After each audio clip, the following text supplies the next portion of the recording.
Salut à tous, c'est Pantache et bienvenue sur cette vidéo qui aujourd'hui va parler hypnosophie et hypnose symptomatique et revenir sur une remarque que m'a fait Arnaud hier concernant la notion du travail plutôt sympto que peut proposer l'hypnose versus le côté plutôt causal où on va chercher les causes pour tendre et permettre à nos partenaires de pouvoir se libérer à la fois du symptôme et de l'élément créateur, initiateur de ce symptôme.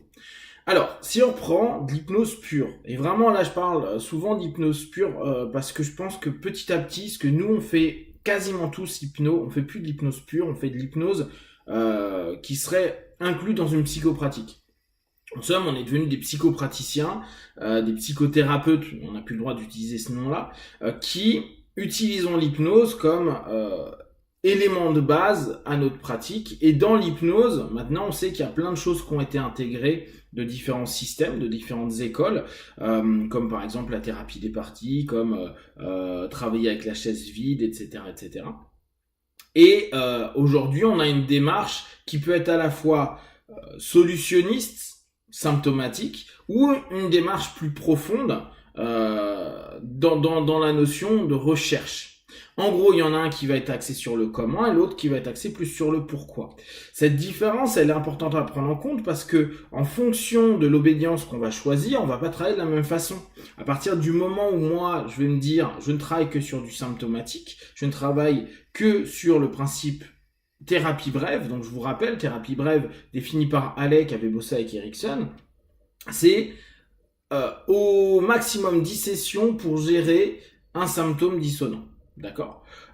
Chose importante à prendre en compte, on donne des solutions. Alors là, je réappuie cette notion-là. On donne, nous praticiens, des solutions. C'est pour ça que je parle de solutionniste et symptomatique. C'est nous qui orientons les solutions.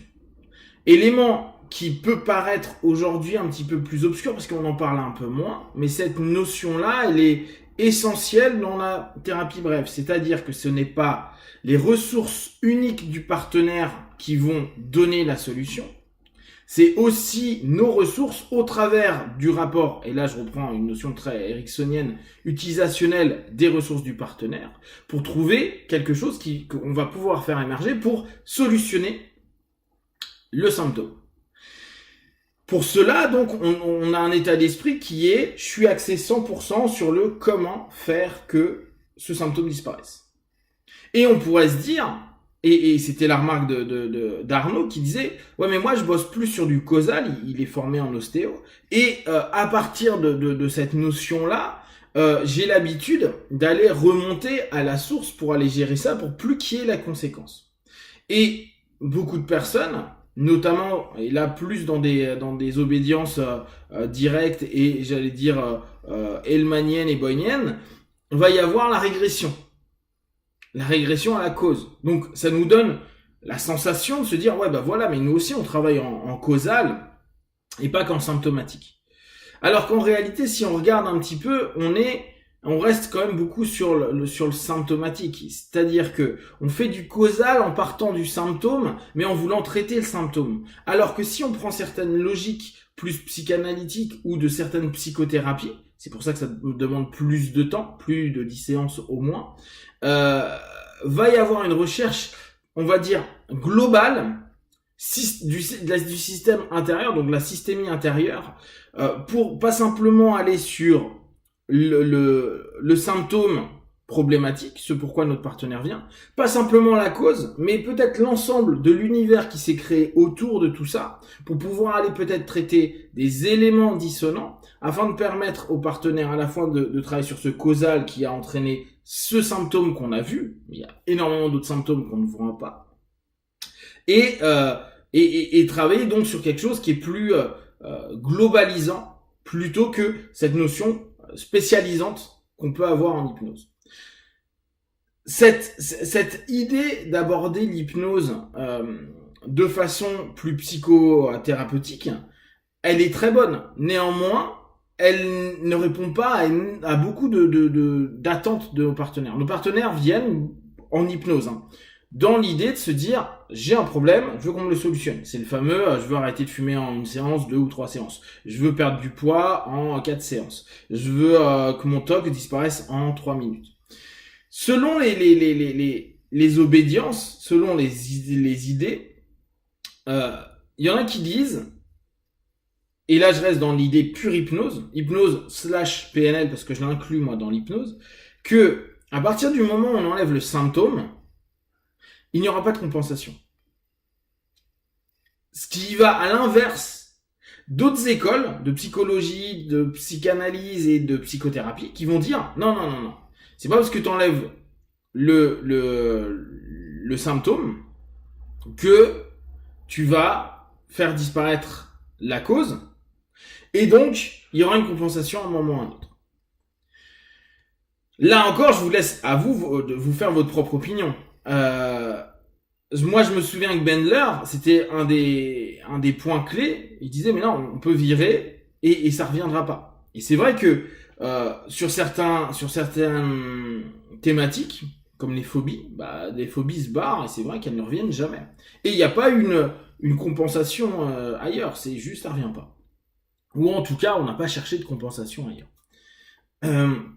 Donc, vous, dans votre cheminement, il est important de prendre en compte ce que vous proposez. Est-ce que vous estimez, et là, il faut faire attention, parce que parfois, on peut se dire c'est bien ou c'est moins bien. Est-ce que vous estimez qu'il faut faire du solutionniste symptomatique ou est-ce qu'il faut aller vers du causal? Parce que le causal, c'est mieux parce qu'on va en profondeur. Ouais et non. Parce que il y a des gens, ils viennent juste pour ne plus avoir telle ou telle problématique. Et le causal ouvre sur un champ hyper important, c'est une boîte de Pandore, où vous allez voir un paquet de choses. Et je pense qu'à peu près tous les praticiens qui exercent fréquemment, vous vous rendez compte que sur quelques questions, d'une problématique, vous en voyez 20. Et plein de choses réémergent. Et tout ça, ça a été mis sous le tapis. Donc, à partir de là, vous vous rendez bien compte qu'il vous faut pas 3, 10 ou 10 séances pour permettre d'avoir une homéostasie dans l'ensemble, sachant qu'il y a plein de bordel partout. C'est deux cheminements différents. Et aujourd'hui, surtout en France, on a quelque chose où beaucoup veulent savoir pourquoi, mais ne veulent pas les creuser. Donc, en fait, vaut mieux aller sur du comment. Même s'ils seraient capables de revenir quand le comment a disparu, c'est-à-dire le symptôme a disparu, et ils reviennent pour dire ouais mais j'aimerais bien comprendre pourquoi. Mais à la limite, si vous c'est pas votre cœur de métier, si vous vous êtes dit non moi je suis un hypnotiste et mon but c'est de travailler pour que les personnes aillent mieux par rapport à leurs symptômes dissonants, envoyez-le vers un psychanalyste, un psychologue, etc., etc. Ça n'empêche pas que l'on permet à notre partenaire d'avoir une autonomie. C'est pas parce qu'on n'a pas traité le causal que notre partenaire ne peut pas être autonome. Je prenais l'exemple avec Arnaud, il disait oui moi je veux pas de béquille, je veux que la personne devienne indépendante. Et pour moi je pense que l'hypnose, et comme beaucoup de systèmes d'accompagnement, c'est plus une greffe à un moment donné. C'est plus la possibilité à un moment donné de se dire c'est intégré à la personne et elle n'a pas besoin au contraire de béquille, c'est intégré complètement à la personne à un moment donné. Donc elle retrouvera au travers de ce nouvel élément solutionniste, et là je réinsiste sur cette notion là, un équilibre. Le système va pouvoir retrouver une homéostasie à ce moment là, un équilibre pour ne plus avoir besoin du praticien parce que la problématique la saoule plus suffisamment pour se sentir mal à l'aise et donc devoir consulter. Je vous laisse vraiment cogiter là-dessus parce que je trouve que c'est passionnant, c'est les notions de cadre. C'est les notions de cadre que l'on a dans notre démarche d'accompagnement et en fonction, on n'a pas du tout les mêmes perceptions de l'hypnose et de la façon de pratiquer. Et ce qui nous permet dès lors de voir plein de façons différentes et d'être en accord ou en désaccord avec plein parce que automatiquement, en fonction de la manière dont on perçoit notre pratique, on n'a pas les mêmes codes et on n'a pas le même fonctionnement et même les mêmes présupposés. Si vous avez des questions et des remarques, vous partagez sur Facebook, YouTube, j'y répondrai le plus rapidement possible. Comme d'habitude, de tout ce que je propose, ne prenez que ce qui est bon et juste pour vous. Testez, observez, analysez et concluez. Be one, ciao.